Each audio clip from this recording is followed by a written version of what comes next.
모세가 그의 장인 미디안 제사장 이드로의 양떼를 치더니 그떼를 광야 서쪽으로 인도하여 하나님의 산 호렙에 이르매 여호와의 사자가 떨기나무 가운데로부터 나오는 불꽃 안에서 그에게 나타나시니라.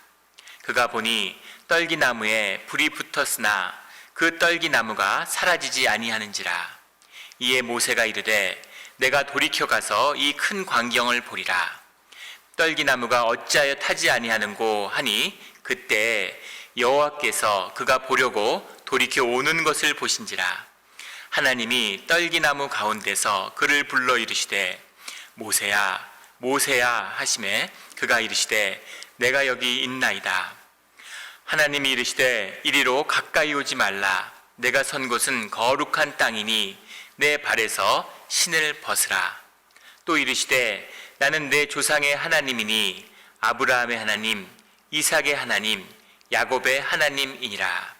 모세가 하나님 배옥기를 두려워하여 얼굴을 가리매 여호와께서 이르시되 내가 애굽에 있는 내 백성의 고통을 분명히 보고 그들이 그들의 감독자로 말미암아 부르짖음을 듣고 그 근심을 알고 내가 내려가서 그들을 애굽인의 손에서 건져내고 그들을 그 땅에서 인도하여 아름답고 광대한 땅, 젖과 꿀이 흐르는 땅, 가나안 족속, 헷 족속, 아모리 족속, 브리스 족속, 히위 족속, 여부스 족속의 지방에 데려가려 하노라.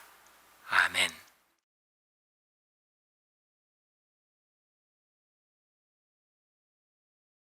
오늘은 말씀은 주님을 만나는, 모세가 기다리던 주님을 만나는 그런 귀한 말씀이죠. 우리가 기독교의 신앙을 갖고 있다고 하는 것은 오시는 하나님을 기다리고 만나는 것입니다. 주님을 만난다는 건 뭘까요?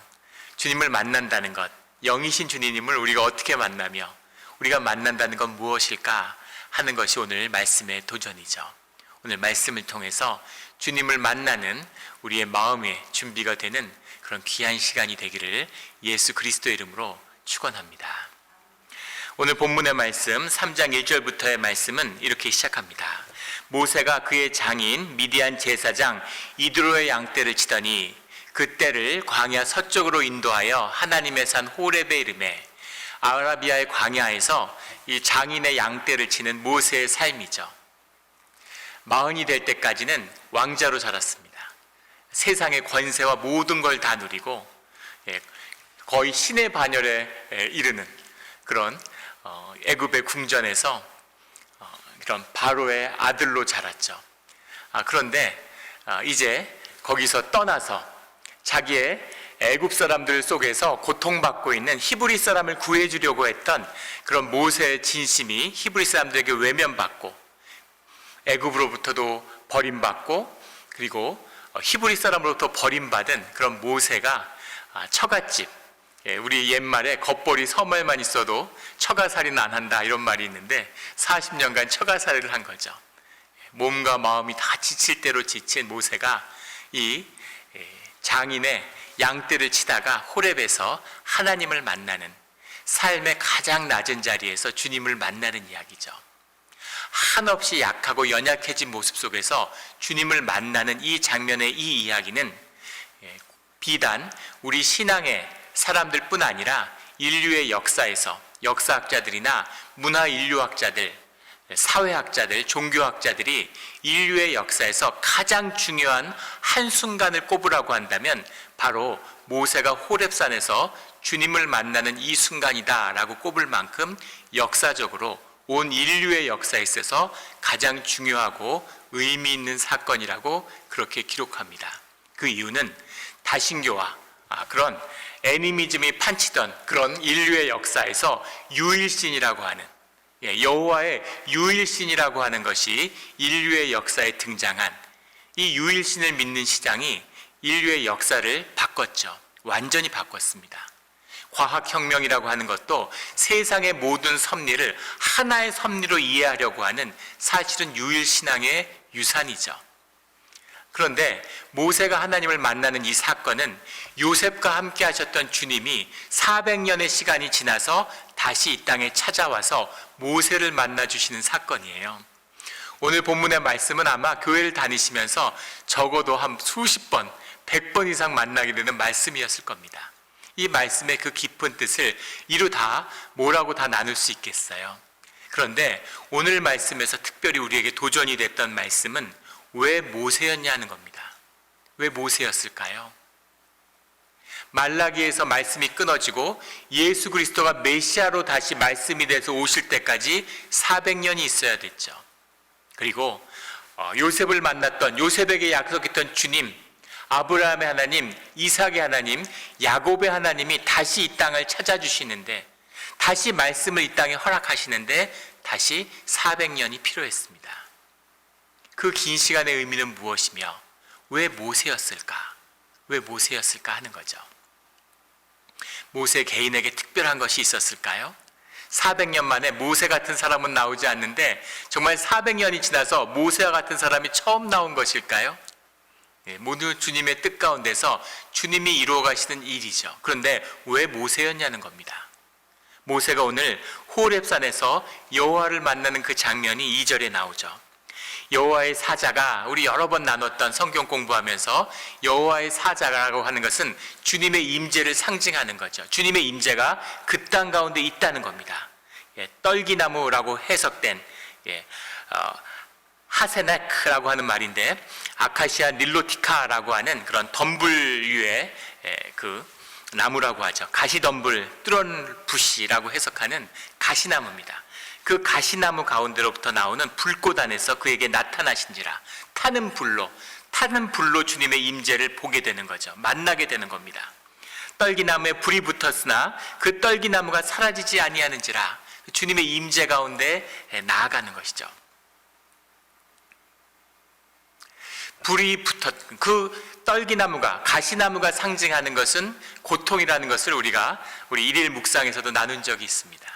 우리 깊은 삶의 고통, 십자가의 주님의 가시면류관, 그 가시나무에 들어있는 우리의 삶의 고통이죠. 진실의 순간입니다. 그 가운데 타는 불, 우리의 모든 경험을 벗어나는, 우리의 모든 경험 가운데 나타날 수 없는 그 타는 불로 임재하는 주님을 모세가 만나는 거죠. 영이신 주님을 어떻게 사람이 만날 수가 있을까?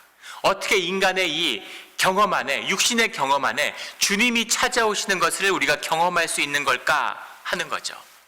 그리고 주님은 무엇을 보셨기에 모세를 만나 주신 것인가 라는 겁니다.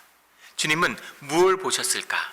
오늘 3절에 보면 모세가 내게 돌이켜 가서 이 큰 광경을 보리라 이렇게 얘기하죠. 모세가 보리라 이렇게 말을 합니다. 그리고 4절에 가면 여호와께서 그가 보려고 돌이켜 오는 것을 보신지라 이렇게 말씀하고 있죠. 그리고 7절에 가면 내 백성의 고통을 분명히 보고 이렇게 이야기 나옵니다. 보는 것이에요. 보고 보는 것입니다. 보리라, 보았다, 보겠다. 그래서 무엇을 보았기에, 그 안에서 무엇을 보는 걸까요? 주님은 무엇을 보셨기에 모세에게 찾아오셨던 걸까? 우리가 말씀 가운데 나누는, 우리가 지난주 중에 나누었던 그런 일일 묵상의 말씀의 내용이죠. 모세에게 와서 모세를 계속 설득합니다. 함께 가자고, 떠나라고. 근데 모세가 떠나지 않고 계속 변명하고 물러나는 모세를 보게 되죠. 그리고 모세를 통해서 주님의 말씀을 받은 히브리 민족이 처음에 말씀을 듣고서는 주님께 경배하고 아주 후끈했어요. 주님이 오셨구나, 주님의 말씀이 나타났구나. 그래서 당당하게 바로 앞에 나갔다가 바로에게 호되게 당하게 되죠. 그리고 나서는 모세와 아론을 핍박하고 배척하는 모습이 나옵니다. 내 뜻에 맞지 않으면, 육신에 보이는 것이 잘 되지 않으면, 내가 바라는 땅의 축복이 아니면 주님이고 뭐고 다 필요 없어, 이런 모습이죠. 그 모습은 시작이고 광야의 세월 동안 계속 반복되는 모습입니다. 계속해서 주님을 거부하는데, 주님이 마음에 들지 않을 때마다 주님이 함께 하시고 주님이 은혜를 베풀고 주님이 인도하시는데 조금만 마음에 안 들면 주님을 또 저버리고 마는 그런 히브리 백성들의 모습이 끊임없이 나오죠. 이것이 우리가 보게 되는 성경의 모습이에요. 그런데 왜 주님은 계속해서 우리를 찾아와 주시고 우리를 만나려 하는 것인가? 라는 것이 의문이죠. 주님은 왜 기대를 가지고 노아의 때를 통해서 실망하셨고, 모세의 때를 통해서 실망하셨고, 다윗의 때를 통해서 실망하셨고, 그리고 예수 그리스도의 십자가를 보셨는데 왜 우리에게 또 찾아오시고 우리를 만나 주시려고 하는가라는 거죠. 그리고 우리는 어떻게 이 육신의 죄 가운데 살면서 매일 죄하고 거짓 가운데 살아가면서 또 주님을 보겠다고 주님 앞에 나오는 것인가 하는 거죠. 도대체 뭘까요? 우리를 만나는 주님의 비밀, 주님을 만나는 우리의 비밀은 도대체 뭘까 하는 것이 오늘 말씀 속에서 만나게 되는 도전이었습니다.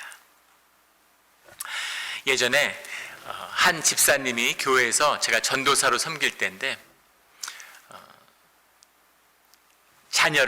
아주 오랫동안 자녀를 못 갖다가 어렵게 아이를 가졌어요. 아이가 태어났는데 심장에 선천성 장애가 있는 겁니다. 그래서 아이가 얼마 못 산다는 거예요. 1년을 살지 2년을 살지 모르지만 아이가 살 수 없어서 심장 이식을 받아야 되는 그런 상태에 있었습니다. 심장 이식을 받아야 되는데 참 기가 막힌 일이죠. 이 크리스마스 때였어요. 크리스마스가 다가오면 그 생각이 납니다. 의사 선생님이 뭐라고 얘기를 하냐면 크리스마스 때에는 교통사고가 많이 나니까 기회가 있을 수 있다고, 한번 기다려보자, 이렇게 얘기하는 거예요. 그래서 병원에 입원해서 기다리고 있는 겁니다. 참 기가 막힌 일이죠. 계속 기도하는데 누군가 죽어야 누군가 사는 그런 것이죠. 그런데 정말 크리스마스 때가 됐는데 심장이 구해졌어요. 그 아이에 맞는 어린아이의 심장이 이제 생긴 거죠. 그 이식 수술을 하는데 20시간이 넘는 수술이었습니다. 그래서 처음에는 수술을 앞두고 병원에 신방을 갔는데 그 아이의 아버지가 너무너무 힘들어 하시는 거예요. 어머니는 아예 병원에 오지도 못하고, 엄마는, 그 집사님이 너무 힘들어가지고 감당을 못하는 겁니다. 딸이 수술에 들어갔는데 그 어린아이, 그 1살짜리 어린아이가 20시간을 수술해야 되는 그런 거니까 어떤 것이 마음이겠어요. 혼자 병원을 못 지키겠다고 너무너무 두려워하는 거죠. 그래서 같이 사흘을 병원에 같이 있었습니다. 집에도 못 가고 20시간을 계속 기도했어요. 밥도 안 먹고 금식하면서 같이 계속 기도한 거죠. 그렇게 절실하게 기도하는 시간을 가졌습니다. 기도를 했는데 20시간이 끝나고 그 의사만 수십 명입니다. 근데 그걸 이끄는 메인 의사가 나오더니 수술이 잘 됐고 걱정하지 않아도 된다, 이렇게 얘기하는데 그분이 눈물을 터뜨리시더라고요. 정말 뜨거운 눈물을 흘리는 모습을 봤어요. 그분이 뭐라고 얘기하시면 당신이 평생에 2번 다시 교회를 안 다니려고 했는데 그런데 다시 교회를 다녀야 되겠다고 이렇게 얘기하시는 거예요. 그래서 그 사연은 즉슨 처음에 LA로 이민을 왔는데 LA에서 그때는 뭐 그런 일이 횡행했죠. 교회를 통해서 영주권을 받으려고 하다가 이제 이민 사기를 당했다는 겁니다. 그래서 거기에 너무 환멸을 느껴서 2번 다시 교회 안 다니려고 했는데, 그런데 오늘 다시 교회를 평생 다니겠다고 주님께 약속했다고 그렇게 고백을 하시더라고요. 제가 그 말 듣고 깜짝 놀랐어요. 제가 살면서 만나본 사람 중에서 가장 찌질하고 어리석은 사람들이 이민교회 목사들입니다. 근데 이민교회 목사한테 속는 사람도 있구나 하는 사실에 놀랐어요. 반면에 그런 이야기도 들은 기억이 납니다.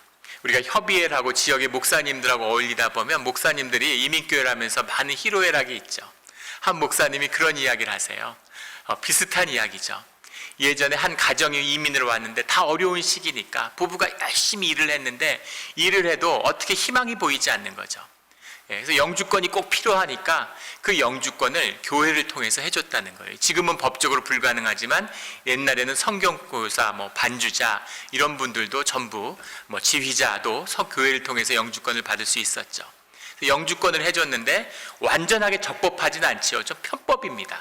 그러나 마음이 힘들고 어려웠지만 너무 힘드니까 그 부부를 위해서 교회가 그런 일을 감내한 것이죠. 그리고 부부가 같이 열심히 일해야 되니까 그 아이를 사모님이 돌봐줬다는 거예요. 계속 아이를 봐준 거죠. 그런데 돈도 잘 벌리고 사업이 잘 되고 자기 사업체도 마련되고, 그러니까 얼마나 기뻤겠습니까? 한 가족처럼 기뻐하면서 그런 성취를 나눴는데 세월이 흘러서 여러 해가 지나고 드디어 영주권이 나온 거죠. 영주권을 받으니까 그 다음에 한 달에 한 번 바쁘고 사업이 잘 되니까 기쁘지만 2달에 한 번, 석 달에 한 번 나오다가 결국은 교회를 끊고 나오지 않게 되는 모습을 보았다는 거예요. 결국은 영주권 때문이었나 하는 그런 쓰라린 마음, 그동안 보냈던 시간은 다 뭔가, 그 추억과 그 기억은 다 뭘까 하는 쓰라림이 있다라는 고백을 들은 기억이 있습니다.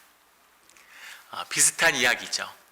그 집사님도 그 목사님 가정도 모두 다 속은 것입니다. 왜 자꾸 속을까요? 삶을 나누고 같이 가족처럼 삶을 썩는데도 속아요. 그런데 세상에 나가서 거짓이 판치는 세상 가운데서 속지 않고 잘 살아갈 수 있겠습니까? 사람들이 쉽지 않은 도전이겠죠. 속임과 거짓을 분별하는 일은 우리 개인의 삶뿐 아니라 국가에게서도 굉장히 어려운 일입니다. 1987년에 오스트리아 빈 대사관 앞에 자동차가 한 대 멈춰 섰어요. 그 차에서 플로렌티노 아스피아가라고 하는 사람이 내렸습니다. 그리고 대사관 안으로 걸어 들어왔죠. 전설적인 그 당시의 냉전시대의 공산진영을 대표하던 쿠바 출신의, 쿠바의 스파이였는데, 스파이 중에 스파이, 국가의 영웅 칭호를 받은 그런 스파이였는데 그 사람이 미국에 망명을 한 거죠. 그 사람이 망명해서 충격을 받게 된 것은, 망명을 해서 그 당시 CIA가 운영하던 모든 쿠바의 간첩 조직에, 방첩 조직에 일하는 모든 스파이들이 전부 다 전원이 다 쿠바 정부에도 봉사하는 이중 간첩이라는 사실을 증언했기 때문입니다. CIA가 발칵 뒤집혔죠. CIA는 자기들이 쿠바를 감시한다고 생각했는데 사실은 쿠바가 미국을 감시하고 있었던 거죠. 그 아스피아가가 더 중요한 증언을 하나 했는데, 미국의 최고위층, 미국 정보부의 최고위층 중에는 쿠바의 간첩이, 공산진영의 간첩이 들어있다라는 걸 알려줬어요. 누구인지는 모르지만 분명히 있는 건 확실하다. 그때부터 미국의 모든 방첩기관과 감찰실이 모든 미국의 정보기관의 인원들을 전부 감찰했습니다. 그런데 잡지 못했죠. 10년의 세월이 지나서 1995년이 돼서야 미국의 국방정보국, CIA, NSA, DIA가 3대 정보국인데, 미국의 국방정보국의 국장 대리를 하던 에나 몬테스라고 하는 여인이 그 말하던 간첩이었다는 사실을 알게 됐죠. 정보기관의 최고 수장이 간첩이에요. 그 가족이 모두 FBI나 CIA 요원들이고 가장 미국에서 신뢰받을 수 있는, 심지어 남편도 DIA에서 일하는 그런 사람이었습니다. 근데 가족이 아무도 몰랐다고요. 평생을 간첩이었는데. 대학생 때 공산주의의 사상에 빠져서 미국을 맹렬히 비난하는 그런 활동을 했는데 그것이 공산주의 세력의 눈에 띈 거죠. 그래서 그 사람을 설득하고 지원해서 이 DIA에 지원하게 하고, 그래서 직원이 돼서 평직원일 때부터 하루도 빼놓지 않고 모든 정보 보고를 쿠바 정부에 해왔다는 거예요. 소련과 쿠바에. 그리고 쿠바의 여왕이라고 불렸답니다. 쿠바에서 중요한 정보를 흘리니까 도저히 알 수 없는 정보들, 그 깊은 걸 다 분석해내고 쿠바에 파견도 갔었고 쿠바에 유학도 했었다 그래요. 미국 정부가 돈을 내서. 그러니까 가서 간첩 훈련을 받고 돌아오고, 완전히 미국의 정부를 농락시킨. 얼마 전에도 중국 안에 있는 CIA의 모든 정보원들이 모두 총살을 당해서 미국에 충격을 줬죠. 미국의 정보 당국이 세상을 쥐락펴락하는 것 같고, 첩보 영화를 보면 세상에 없는 정보 당국인 것 같지만 역사의 기록들을 보면 미국은 첩보 활동이 적성에 안 맞는 게 아닌가 싶을 정도로 계속 농락을 당하죠. 왜 그럴까? 놀라운 것은 이 에나 몬테스가 거짓말 탐지기를 방첩의 일환으로 4년 전에 받았는데, 마지막 체포되기 전에 4년 전에 받았을 때도 거짓말 탐지기를 통과했다는 거예요. 어떻게 통과했을까? 그 거짓말 탐지기의 모든 기록을 봤는데, 우리는 거짓말 탐지기를 하면 딱딱 걸리는 것 같이 생각하지만 사실은 그 미묘한 반응들, 정서적인 반응들을 잡아낼 수 있는 충분한 의심이 없으면, 그러면 나중에 보니까, 간첩인 걸 알고 보니까 의심갈 수 있는 징후들이 많았죠. 그런데 그때는 의심하지 않으니까 그 징후들이 간첩의 증거로 전혀 보이지 않았다는 사실을 알게 된 겁니다. 세상에 그 방첩 전문가들, 간첩만 가려내는 그런 사람들도 속이려는 그 거짓을 전혀 분별하지 못한다면 도대체 누가 거짓을 분별하고 거짓을 제대로 판별하는 전문가가 될 수 있을까 하는 의문을 갖게 되는 거죠. 그 의문에 도전하는 실험이 있습니다. 뉴욕주를 배경으로 하는 뉴욕주의 판사들이죠. 뉴욕주의 판사들이 재판을 하는데 브루클린 같은 데서 10년이 넘는 변호사 활동을 통해서 가장 검증받은 법조인들이 판사가 되는 거죠. 형사 단독, 재판장의 판사들의 꽃이라고 하는 형사 단독 재판을 하게 되는데 10년 이상의 경력을 가진 판사들이 한다고 해요. 그 사람들의 판결 하나가 사람의 인생을, 피의자의 인생을 바꾸는 거죠. 구속을 할지 보석을 할지, 보석을 한다면 보석금을 얼마로 할지를 결정하는 거죠. 보석금을 높게 하면 보석을 해도 나가질 못하니까 감옥에 갇히게 되는데, 일단 구속이 결정되면 라이커스 아일랜드라고 하는 가장 악명 높은 교도소로 보내진다는 거예요. 그러면 거기서 인생의 길이 완전히 바뀌는 거죠. 무시무시한 폭력이 그 교도소에서 기다리고 있는 겁니다. 그런데 이 판사들을 가장 가슴 아프게 하는 건 그 재판의 자리에 서 있는 피의자의 가족들이라는 거예요. 그 어머니가, 그 젊은 청년의 어머니가 눈물을 흘리면서 판사를 애절한 눈으로 바라보고 있다는 거죠. 젊은 청년인데 결혼한 부인이 애를 안고 눈물을 흘리면서 그 재판장 판사를 바라보고 있는 거죠. 그걸 보고 있으면 마음이 약해진다는 겁니다. 이 사람이 감옥에 가면 저 가족은 어떻게 하나, 저 아이는 어떻게 하나, 저 어머니의 아픔은 어떻게 하나, 그런 늘 마음의 어려움을 안고 재판을 하는 거죠. 판사라는 직업이 어려운 직업이죠. 그런데 현대 과학자들은 판사가 앞으로 사실은 이미 없어져도 되고 10년 안에는 없어질 것이고 20년 안에는 분명히 없어질 수 있는 가장 위험한 직업이 판사라고 합니다. 왜냐하면 데이터에 기반하는 직업이기 때문이죠. 한국도 마찬가지라고 해요. 모든 재판 기록을 데이터화하겠다고 그렇게 정부가 주장하는데 사법부가 결사적으로 반대하죠. 개인의 프라이버시를 노출시켜서는 안 된다는 게 이유입니다. 근데 모두 다 짐작하죠. 그것이 개인의 프라이버시를 지키려는 노력이 아니라 판사들이 자기들의 죄를 지키려는 노력이다. 이런 것을 우리가 짐작할 수 있죠.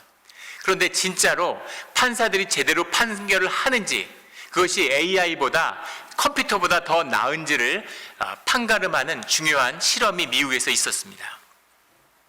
하버드대와 시카고대의 경제학부와 컴퓨터학부 그리고 법학부가 같이 연합을 해서 모든 재판 기록을 데이터하는, 재판의 그 기간은 2008년부터 2013년까지 뉴욕주에서 실행되었던 55만 4,689건의 사건을 데이터화한 거예요. 그래서 AI가 재판을 잘하는지 인간이 재판을 잘하는지를 구별한 겁니다. 그 중에 40만 명이 보석으로 풀려났는데 그 40만 명이 그 뒤에 그들의 판결이 결정되기 전에 또다시 범죄를 저질렀는가에 대한 기록을 따져본 겁니다. 결과는 어땠을까요? 법률 훈련을 받고 평생 법률가로 판사로 일한 판사가 더 판결을 잘했을까요? 아니면 이제 그 정보를 갓 입수한 AI가 더 판결을 잘했을까요? AI가 압승을 거뒀습니다. 재판의 정확도가 25% 이상 높다는 거예요. 사람이 아니라 AI가 재판을 하면 재범률을 25% 이상 낮출 수 있다는 얘기입니다.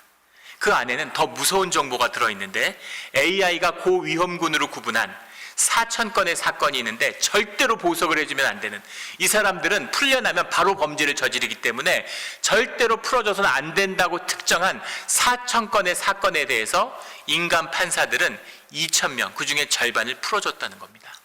48.5%를 석방 결정을 내렸어요. 인간은 왜 이럴까요? 인간은 왜 이렇게 한심할까요? 이상하지 않습니까? 그런 평가들을 하는 거죠. 사람은 오감을 가지고 있기 때문에, 인간은 감정을 갖고 있기 때문에, 그래서 편견을 가지고 있고 그 편견이 확증 편향을 낳아서 잘못된 결정을 인간이 내린다는 겁니다. 그런데 AI도 인간이 만들었는데 사람은 왜 이렇게 거짓에 취약한 것일까 하는 거죠. 진짜 이상하지 않습니까?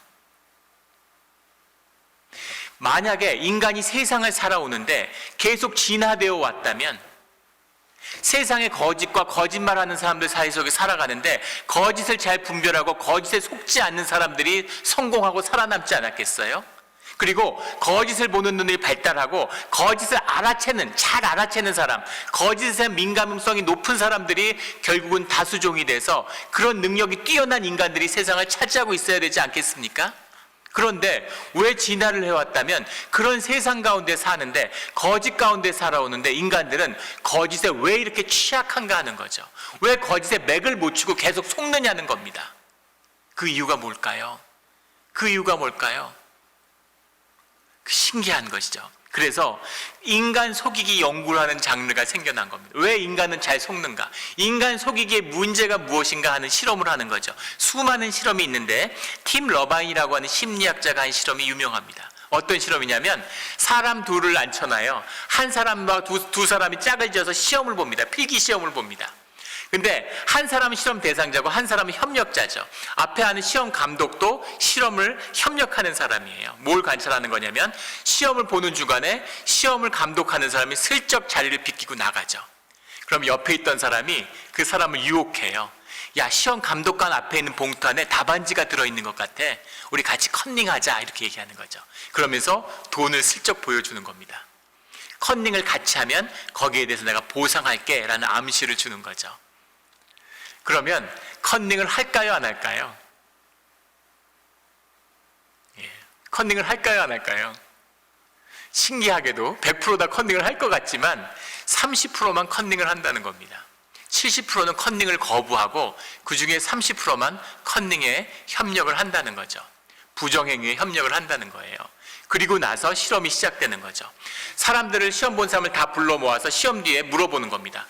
부정행위를 했습니까? 라고 물어보면 단 한 명도 부정행위를 했다고 얘기하는 사람은 없는 거죠.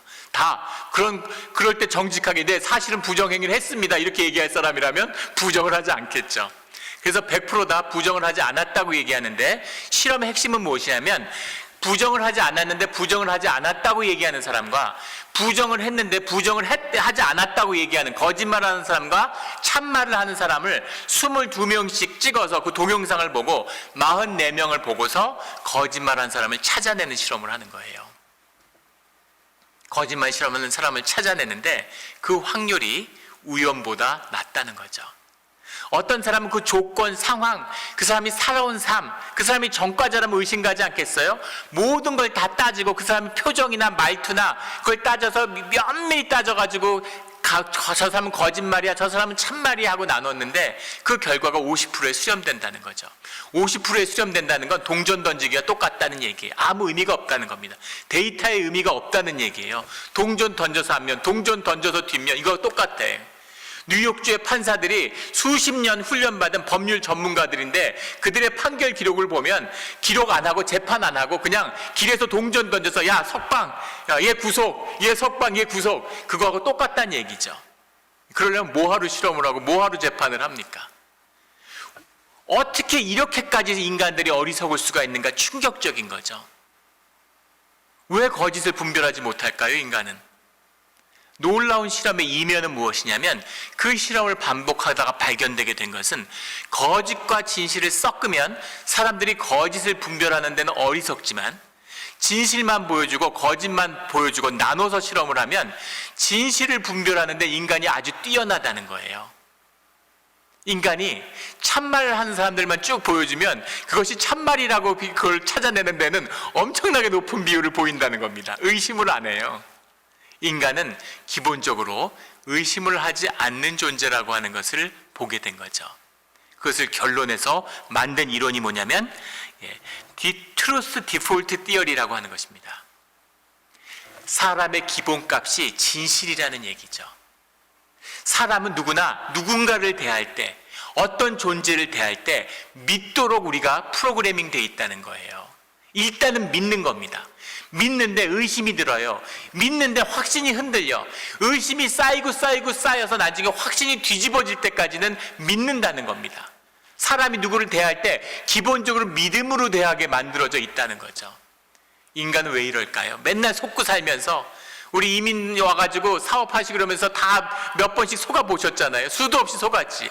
속고 또 속고, 자식한테 속고, 남편한테 속고, 계속 속는데 왜 또 속는 것일까요? 오늘 왜 트루스 디폴트 티어리, 왜 인간의 진실값이 참인가 하는 그 문제에 대한 대답이 오늘 본문 가운데 있습니다. 주님이 우리를 믿어주시는 거죠. 주님이 우리를 일단 믿어주시는 거예요.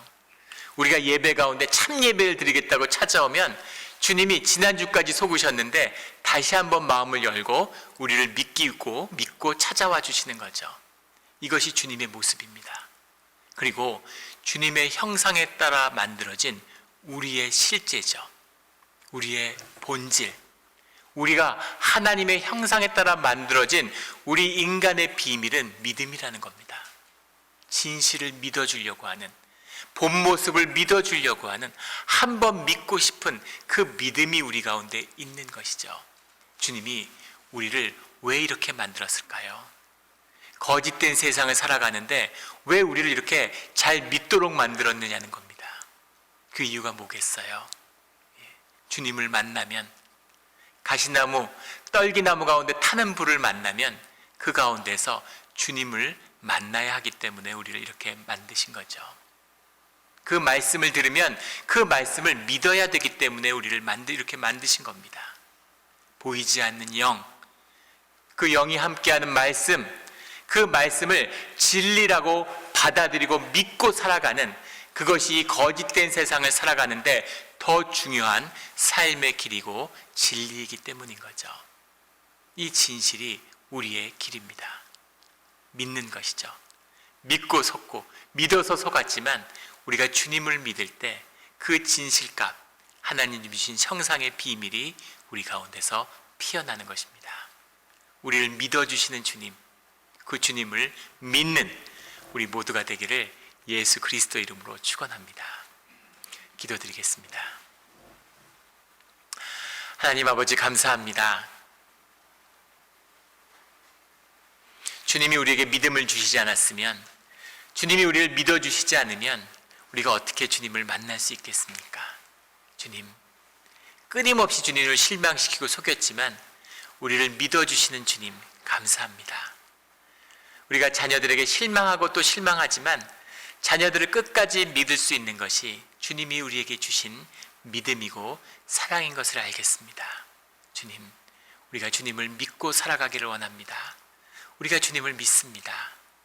주님, 이 믿음을 지켜주시고 이 믿음으로 세상의 바다 위를 걸어가는 우리 모두가 되게 하여 주시옵소서. 감사드리며 예수 그리스도 이름으로 기도드렸습니다. 아멘.